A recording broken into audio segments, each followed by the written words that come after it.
Hi. Group 2కి సంబంధించి TGPSC ఒక నోటిఫికేషన్ రిలీజ్ చేసింది.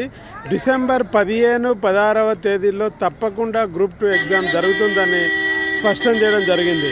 ఆర్ఆర్బీకి సంబంధించిన ఎగ్జామ్స్ ఉన్నట్లుగా కొంతమంది విద్యార్థులు చేశారు, కానీ వాళ్ళకి డిప్లొమా ఐటీఐకి సంబంధించి మాత్రమే 6,300 మంది అప్లై చేశారు. కాబట్టి తప్పనిసరిగా గ్రూప్ 2 ఎగ్జాము ప్రకటించిన తేదీల్లో డిసెంబర్ 15, 16వ తేదీల్లోనే నిర్వహిస్తామని టీజీఎస్సీ ప్రకటించింది. అభ్యర్థులందరూ తప్పకుండా చదవండి, ప్రాక్టీస్ చేయండి. మనకు సంబంధించి ఛానల్ని సబ్స్క్రైబ్ చేయండి. దీంట్లో వచ్చే టెస్ట్ సిరీస్లకు సంబంధించి కానీ మిగిలిన వాటి అన్నిటికి సంబంధించి కూడా మీరు ఫాలో అప్ కాండి, ముందుకెళ్ళండి, విజయాన్ని సాధించండి. ఇంకా ఇప్పుడంతా కూడా క్విక్ రివిజన్లో ఉండాలి. జాగ్రత్తగా ఎట్లాంటి సెల్ఫ్ కాన్ఫిడెన్స్ని కూడా మీరు కోల్పోకుండా ముందుకెళ్లాల్సిన బాధ్యత ఉంటుంది.